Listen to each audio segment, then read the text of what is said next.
할렐루야. 네, 오늘은 로마서 2장 말씀입니다.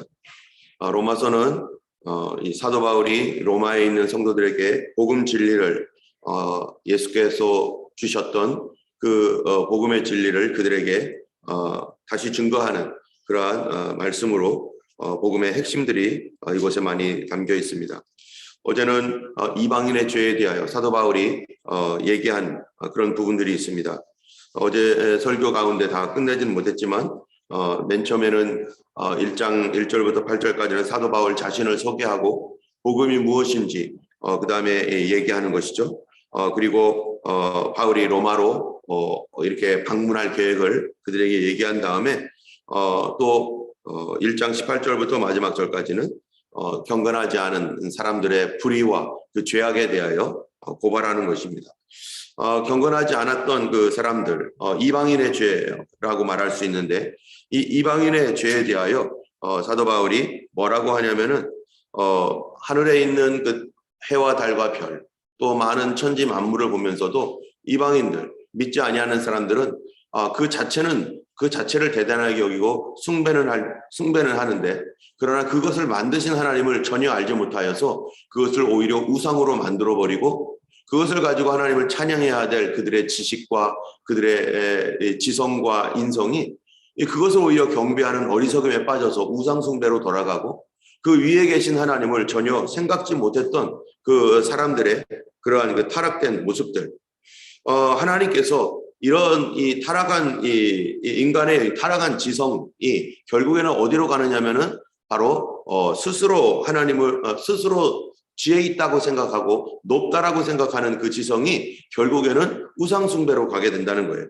우상숭배라고 하는 것이 단순하게 어떠한 그 해와 달과 별 이런 것만이 우상숭배가 아니라 인간 자신을 우상숭배하게 되는 지경까지 이르게 됩니다. 그래서 성경에 보면은 이 바벨탑을 쌓았을 때 누구를 우상숭배합니까?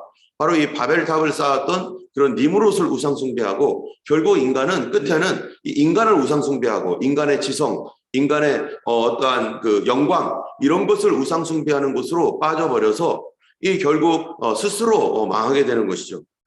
그래서 우리 역사적으로 보면 많은 사람들이 자기를 신이라고 말하고 그래서 로마 황제를 뭐라고 하면 시저라고 말하고 아우구스토를 신이라고 숭상하고 시저를 신으로 만들었던 그래서 이 자기를 경배하게 만들었던 그런 많은 사람들이 있습니다. 일본의 천황도 자기 자신을 신이라고 말하면서 나를 숭배하라고 말하고 있고 그리고 마지막 때가 되면 누구를 신이라고 말한다는 거예요. 내가 메시아다 하면서요. 이 적그리스도가 나타나서 자기를 숭배하고 자기를 경배하지 아니하면 몇 사람이든지 죽이는 그런 사회가 된다는 거 아니겠어요? 오늘날에도 김일성, 김정일, 김정은 이러한 그 우상 숭배하는 어떤 그 목적이 그 대상이 누굽니까? 태양이 아니라 이 인간 자신이에요.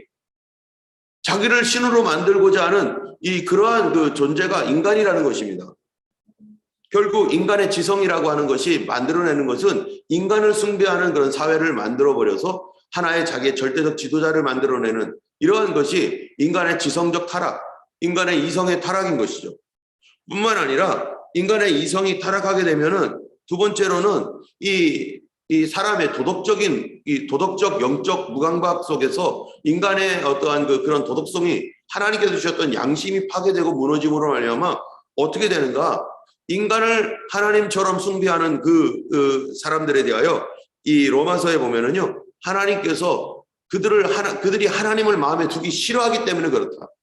하나님 두기 싫어하고 오히려 자기가 눈에 보이는 사람을 숭배하니까 하나님께서 그들의 그 상실한 마음대로 내버려 두신다는 거예요. 내버려 두셨을 때 하나님께서 이 세상을 우리의 인생을 내버려 두실 때 어떤 일이 생기느냐? 우상 숭배하며 인간을 숭배하는 그런 것으로 내버려 둘 때 첫 번째로가 뭐냐면 동성애 사회가 된다는 거예요. 동성애. 그래서 1장 24절에 보면은요. 그 마음의 정욕대로 더러움에 내버려 두사 그들의 몸을 서로 욕되게 하고 그 다음에 또 그들을 부끄러운 욕심에 내버려 두심으로 여자들도 순리대로 쓸 것을 받고 영리로 쓰고 남자들도 그와 같이 여자 쓰기를 버리고 서로를 향하여 음욕이 불일 듯 한다라고 하는 이 동성애. 이 하나님을 거절한 그 마음을 하나님이 내버려 뒀을 때 동성애로 가는 거예요. 동성애. 여러분 이 세상이 우리가 알고 있는 유명한 그 철학자들, 동성애자들 많습니다. 소크라테스 동성애자입니다. 이 동성애를 찬양하고 그랬던 것이 과거로부터 오늘까지 이런 것들이 계속 왔는데 그 사회가 어떤 사회인가? 헬라의 어떠한 철학, 얼마나 헬라 철학이 높습니까? 사람들의 지성이 이런 거 얘기하면서요. 그런데 그 헬라의 철학을 아름다움을 표현하고 막 이랬던 철학이 번성했던 헬라 시대의 그림을 보세요. 어떻게 돼 있나? 다 뻘거벗고 있어요. 인간의 아름다움을 묘사한다면서 그런 음란과 이런 것들을 아무렇지도 않게 표현하고 있는 그런 사회. 인간의 지성이 높은 것 같은데 결국 하나님을 떠난 인간의 지성이라는 것은 결국 이러한 그 도덕적 타락, 영적 타락으로 빠져버릴 수밖에 없는 그런 상태가 되는 것입니다. 하나님이 내버려두면은 그런 사회가 되는 거예요. 또 이 1장 28절에도 보면은 그 마음에 하나님 두기를 싫어하며 하나님께 그 상실한 마음도 내버려두사 합당치 못한 일이 그냥 막 절제 없이 막 나가도록 그냥 내버려둬 버렸다는 거예요. 그래 네 마음대로 해봐. 그랬더니 어떻게 된다는 거예요? 모든 불의, 추악, 악의가 가득하고 시기, 살인, 분쟁, 시기, 약독 이 가득한 자고 수근수근하고 비방하고 하나님을 미워하고 하나님을 욕하고 능욕하고 교만한 자요, 자랑하는 자요, 부모를 거역하는 자요, 우매한 자요, 배악하는 자요, 부정한 자요, 무자비한 자라. 그런데 더 문제는 뭐냐면 이런 일을 행하고도 이 하나님께서 이런 것들에 대하여 심판이 있을 것이라는 것을 알고도 자기들만 행할 뿐 아니라 그런 일을 행하는 자들을 옳다 하느니라. 그런 거를 옳다라고 두둔하고 있는 사회. 이게 바로 하나님을 떠난 사회. 이런 사회, 이런 그 이방인의 사회가 바로 이렇다는 거였습니다. 그런데 오늘 본문에 보면은 2장에 보면은 남을 판단하는 사람아 이런 것들을 막 판단해요. 아우 저 세상은 저러고 있고 저 더러운 이 일들 저 사람들이 하나님 모르니까 저러고 있어 하면서 판단하고 있는 너는 어떠냐라고 유대인들에게 물어보는 거예요. 오늘날로 말하면은 믿지 않는 세계 속에 믿지 않는 사람들을 판단하고 있는 그리스도인들에게 물어보는 거랑 마찬가지예요. 너는 어떠냐? 누구를 막론하고 네가 핑계하지 못할 것은 남을 판단하는 것으로 네가 너를 정죄하면이 판단하는 네가 같은 일을 행함이라. 우리도 이런 일들을 행하는 사람을 정죄하면서 이 속에 걸리지 않는 것이 어떤 것이가 있는가? 나는 저거는 안 해. 그런데 저런 짓은 안 하지만 이런 거는 하고 있는 거 있죠. 나는 저렇게는 안 하지만 그 도가 거기는 지나쳐 있지만 나도 거기를 따라가고 있는 은근하게 이 사탕을 혀 밑에 숨기고서 그거를 그 사탕의 맛을 즐기듯이 그렇게 하고 있는 그런 우리의 모습들 바로 유대인들 너희들도 그러고 있지 않느냐. 그런데 유대인들 또 믿는 사람들은 어떻게 생각하는가. 이 2절에 보면은요. 이런 일을 행하는 자에게 하나님의 심판이 진리대로 되는 줄 우리가 아노라. 그들이 그렇게 생각하고 있는 거예요. 그리고 하나님의 심판이 그 이방 세계에 믿지 아니하는 사람들에게 그렇게 임할 것을 당연히 알고 있는데 그런데 유대인들은 어떻게 생각하고 있었느냐? 3절에 이런 일을 행하는 자를 판단하고도 같은 일을 행하는 사람은 네가 하나님의 심판을 피할 줄로 생각하느냐? 이 얘기는 뭡니까? 우리는 그 심판을 받지 않을 거다라고 생각하고 있다는 거예요. 왜? 우리는 하나님이 사랑하니까. 왜? 우리는 하나님의 자녀이니까. 이렇게 우리에게는 율법이 있으니까. 라고 생각하면서 그들의 판단, 그들을 우리가 판단하면서도 우리는 심판 안 받을 거야. 우리는 다 빠져나갈 수 있어. 우리가 복음에 대한 진리를 듣고 말씀을 듣다 보면요. 하나님이 우리를 사랑하십니다. 하나님 우리 아버지십니다. 그 자녀를 사랑하시는 하나님이 넓고 크십니다. 무한하십니다. 하면서 우리가 이 말씀을 들을 때 위로를 받고 내가 비록 부족해도 하나님 나를 용서하시고 사랑해 주시고 이 모든 심판에서 나를 빼주실 거야 라고 하는 이러한 마음을 우리가 은혜로 받고 감사하고 있습니다. 그런데 이렇게 생각하고 있는 우리들에게 반대로 하나님이 경고하시는 거는 뭐냐면은 너 그렇게 생각한다라고 해서 하나님의 심판이 없을 줄 아느냐? 너도 심판받을 수 있다. 너도 심판받는다. 그런데 어찌하여 네가 그러한 심판을 피할 줄로 생각하느냐? 서로 배치가 되는 말 같아요. 그런데 그 다음 말씀을 보면은 그게 무슨 뜻인지 알게 됩니다. 자, 우리는요, 생각하기를 이렇게 생각하는 거예요. 하나님은 은혜로우셔. 우리는 은혜를 받았기 때문에 그 은혜 때문에 내가 심판을 면할 수 있고, 예수 그리스도의 보혈의 은혜, 하나님의 은혜 때문에 나는 하나님의 그 벌을 면할 수 있고, 나는 하나님의 사랑받는 존재야 라고 이렇게 말하는데, 그런데 여기서 말하는 게 뭐냐면 도대체 은혜가 뭐냐라는 거예요. 은혜가. 여러분, 은혜가 뭡니까? 은혜가 내가 잘못을 해도 다 피하게 해주시고, 못된 일을 해도 하나님이 다 막아주시고, 내가 악한 일을 해도 다 용서해 주시고, 이게 은혜인가? 은혜인가? 아니면은 죄를 지어도 된다라는 면허증인가? 자, 은혜는 뭔가? 하나님이 나를 사랑하신다, 하나님이 나를 인자하게 보신다라고 하는 게 뭔가? 그게 바로 4절에 나와 있습니다. 4절 한번 읽어보면요, 혹 내가 하나님의 인자하심이죠. 하나님의 인자하심이 너를 인도하여 회개하게 하심을 알지 못하여 그 인자하심과 용납하심과 길이 참으심이 풍성함을 멸시하느냐? 여러분, 하나님의 인자하심, 하나님 나를 사랑하셔요, 하나님 나에게 은혜를 베푸셔요 라고 하는 그 하나님의 은혜와 사랑이 도대체 뭡니까? 그 은혜와 사랑은요, 그냥 다 용서해 줄게, 없는 걸로 해줄게, 이게 아니라는 거예요. 하나님의 인자하심이라는 거는 나를 인도해서 뭐 하게 만들어요? 회개하게 만든다는 거예요. 하나님의 인자하심이 풍성하다라고 하는 건요, 내가 그런 죄들을 짓고 있는데, 이런 죄를 지을 때 하나님의 인자하심이 뭐냐? 아우, 내가 이러면 안 되는데, 내가 이 죄를 지으면 안 되는데 주님 날 용서해 주세요. 내가 잘못했어요. 하나님, 나가 돌이키고 싶습니다. 더 이상 이 죄에 빠지지 않고 싶습니다. 날 좀 구해주세요. 하나님, 나를 회개시켜 주세요 라고 그렇게 하나님께 구하고 그 죄와 싸우고자 하고, 그 죄에 끌려가지 않으려고 하나님 앞에 애통하며 부르짖는 그 마음이 뭐냐? 그게 하나님의 인자하심이 있다는 거예요. 만약 우리에게 하나님의 인자하심이 없다면, 그 상실한 마음대로 내버려 두신다면 어떻게 되겠어요? 불의, 추악, 악의, 탐욕, 탐심, 수근수근 부모를 거역하고 배합하고 이런 모든 것들을 자유롭게 행하는 거예요. 그러면서 종교를 갖고 있으니까 우리는 이런 죄를 저질러도 하나님 다 용서하셔, 괜찮아, 내가 잘못했다고 말하면 다 끝나, 이렇게 생각하면서 자기는 그 심판에서 면할 수 있을 것이라고 그렇게 단단히 믿고 산다는 거예요. 뭐가? 이 종교심으로 그냥 도배돼 버리고 하나님이 내버려둔 마음은.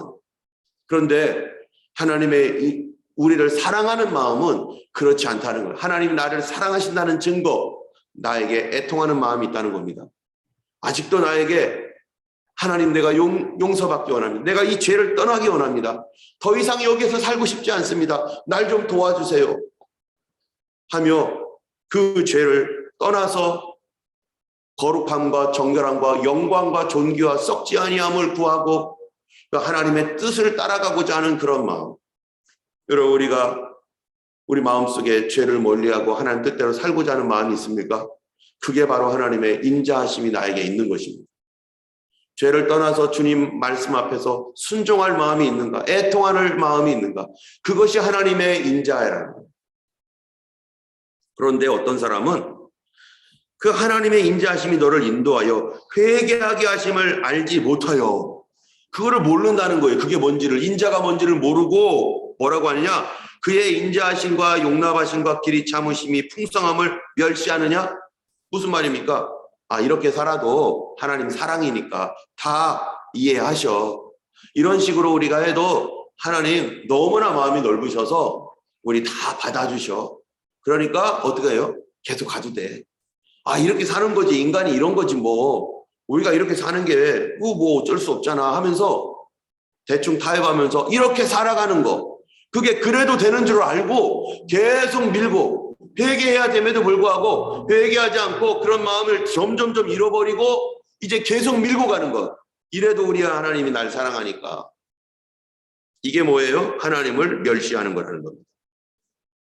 그래서 하나님의 인자하심, 용납하심, 길이 참으심이 풍성함을 멸시하느냐? 그것이 잘못된 줄 알면서도 끊지 않습니다. 회개하려고 하지도 않습니다. 그것을 계속 즐기며 계속 밀어붙입니다. 이게 하나님을 멸시하는 사람의 특징이고 바로 유대인들이 그랬다는 거예요. 유대인들이 자기들은 거룩해. 우리는 하나님 백성이야. 우리는 하나님이 사랑하셔. 우리를. 그러면서 이방인은 엄청 욕하면서 자기들도 똑같이. 그렇기 때문에 5절에 심판은 어떤 사람에게 임하는가? 심판은 우리가 죄를 저질러서 심판이 아니라는 거예요. 5절 뭐라고 합니까? 다만 내 고집과 회개하지 아니한 마음을 따라 진노의 날, 곧 하나님의 의로우신 심판이 나타나는 그날에 임할 진노를 내게 쌓는도다. 심판은 언제 임하는가? 무엇 때문에 임하는가? 내가 죄를 지어서가 아니라 내 고집 때문이라는 거예요. 하나님의 인자함을 멸시하는 고집. 내가 회개해야 되는데 아니 그래도 괜찮아. 아우 그런 거 상관없어 라고 하는 그런 고집, 회개하지 않는 마음. 이 마음이 심판을 불러와서 하나님의 의로우신 심판이 나타나는 그날에 임할 진노를 내게 쌓는다. 그러면 하나님은 도대체 무엇을 보고 무엇을 기준으로 하나님께서 심판을 하시는가? 하나님은 온 인류를 다 심판하잖아요. 하나님은 믿는 사람이거나 믿지 않는 사람을 다 심판하신다는 얘기예요. 그러면 하나님께서 무엇을 기준으로 심판할 것인가? 그것이 바로 6절, 7절, 8절 이렇게 나옵니다. 11절까지 한번 보겠습니다. 하나님 도대체 무엇을 가지고 심판의 기준을 삼으셨는가? 6절에 보니까요. 하나님께서 각 사람에게 그 행한 대로 보응하시되. 자, 하나님께서 행한 대로 보응하신다. 그가 어떤 일을 행했는가? 이거가 중요하다는 거예요. 그가 어떤 일을 행했는가? 보세요. 7절에 참고 선을 행하여 영광과 존귀와 썩지 아니함을 구하는 자에게는 영생으로 하시고 오직 당을 지어 진리를 따르지 아니하고 불의를 따르는 자에게는 진노와 분노로 하시리라. 자, 여기에 보면은 하나님께서 행한 대로 심판하신다. 그 사람의 행위를 가지고 심판하시는데, 자, 그럼 행위가 뭡니까? 행위가 어떤 것인가? 참고 선을 행하여 영광과 존귀와 썩지 아니함을 구하는 자에게는 영생으로 하나님께서 주시고 당을 지어서 진리를 따르지 아니하고 불의를 따르는 자에게는 진노와 분노로 하시리라. 도대체 그 행위가 뭡니까? 여기에 행위는요, 여기 뭐라고 돼 있냐면 더 중요한 단어가 뭐냐면은 영광과 존귀와 썩지 아니함을 뭐 하는 자에게? 구하는 자에게. 영광과 존귀와 썩지 아니함을 구하는 자에게. 이 사람이 무엇을 구하고 있는가? 나는 지금 뭐를 구하며 살고 있는가? 우리가 마음에 소원이 있죠. 그게 소원이 내가 구하고 있는 거예요. 나는 지금 무엇을 원하고 있는가? 그 사람이 지금 뭐를 원하고 있는가? 그냥 우리가 원하기 때문에 행동하는 거거든요. 내가 원하지 않으면 행동하지 않겠죠. 내가 원하고 있는 바대로 행동하는데 지금 나는 무엇을 원하는가가 그 하나님의 판단의 기준이라는 거예요. 너 지금 무엇을 원하고 있니? 우리가 어떤 행동을 할 때 그 행동은 다른 사람 볼 때는 내가 무엇을 원하는지 정확하게 모를 수 있어요. 그런데 이 행동이 나오는 것은 내가 원하고 있는 것 때문에 나온다는 거예요. 그런데 하나님께서 내가 원하는 게 뭐라고요? 여기 보니까 영광과 존귀와 썩지 아니함을 원하는 자에게, 그것을 원하는 사람들에게, 그럼 그거를 원하면 그는 그렇게 살려고 애를 쓰며 그렇게 살지 못하는 자신을 보면서 뭐 할 거예요? 회개하고 애통하고 하나님 날 좀 구해주세요, 날 좀 도와주세요 하면서 주님 앞에 나갈 겁니다. 그거를 원하고 있다면. 그런데 9절처럼 악을 행하는 사람들, 8절에 오직 당을 지어서 진리를 따르지 않고 불의를 따르는 자에게는 진노와 분노로 하시리라. 이 사람은 뭐를 원하고 있는 거예요? 불의, 당을 짓고 자기 이익, 이런 거 원하는 사람. 결국 하나님께서요, 뭐를 보느냐? 너는 뭐를 원하고 있는가? 요거를 보는 거예요. 그 원하는 바, 나는 도대체 뭐를 원하는, 그 뭐를 보는 거예요? 그래서 11절에 보니까 뭐라고 합니까? 이는 하나님께서 뭐로 사람을 취하지 않아요? 외모로 사람을 취하지 않는다. 마음 보고 계시다. 중심 보고 계시다. 너는 뭐를 원하는가? 그런데요, 이 하나님께서 우리 마음에 내가 뭐를 원하는가? 우리 결국에는 사람은 뭐를 따라서 심판을 받느냐? 내 마음이 원하는 바에 따라 심판을 받는데, 유대인들은 어떻게 생각하느냐? 우리는 율법이 있잖아. 우리는 율법이 있어 라고 생각하는 거예요. 하나님께서 우리에게 율법을 주셨고 말씀 주셨기 때문에 우리는 하나님 백성이에요. 그런데 그들이 율법을 받아놓고 어떻게 생활하는가? 이방인들에게는 율법은 없습니다. 그러나 뭐는 있어요? 그들 마음에 하나님께서 새겨놓으신 뭐가 있어요? 양심이 있대요. 자, 그래서 이 15절에 보니까 이래요. 이런 이들은 그 양심이 증거가 되어 그 생각들이 서로 혹은 고발하고 변명하고 그 마음에 새긴 율법의 행위를 나타내느니라.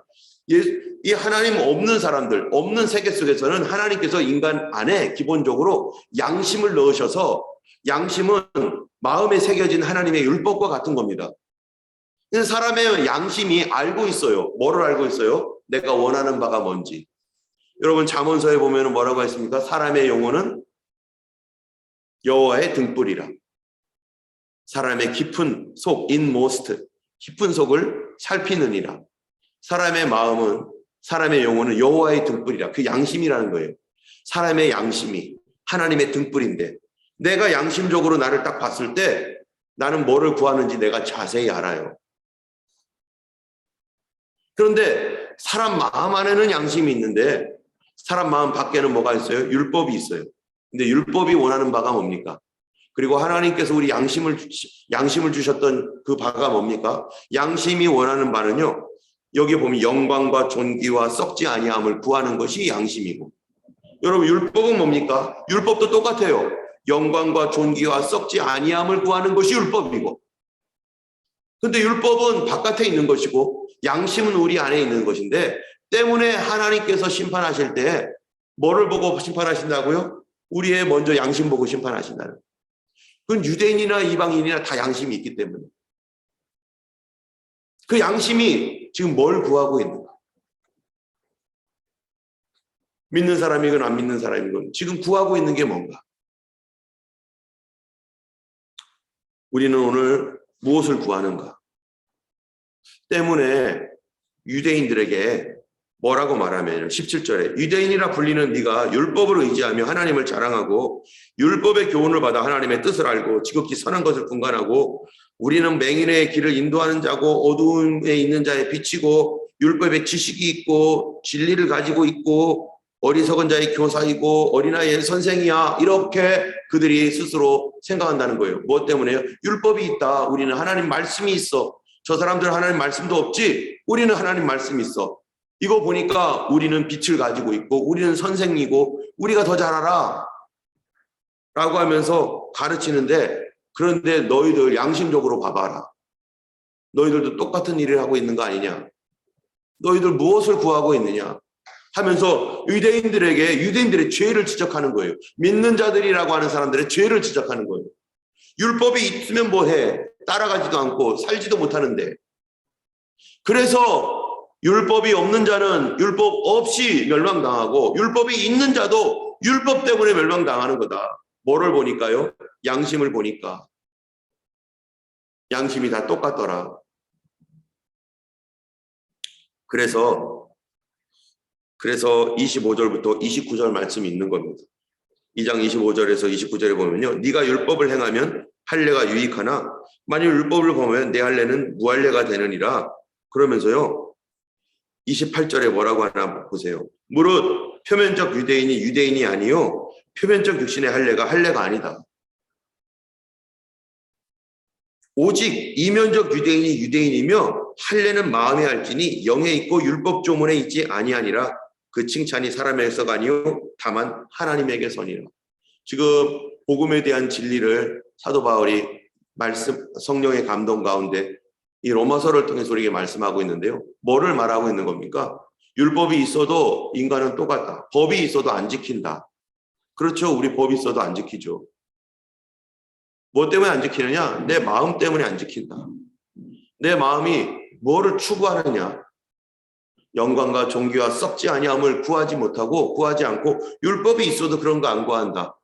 겉으로는 율법을 지키는 것 같은데 속을 가만히 보니까 율법 안 지키더라. 그래서 하나님 말씀에 인간은 심판을 받을 수밖에 없는 존재다. 어떻게 하지 않으면요? 마음의 할례를 받지 않으면. 여러분, 마음의 할례가 뭡니까? 성령으로 거듭나지 않으면 우리는 심판받을 수밖에 없다.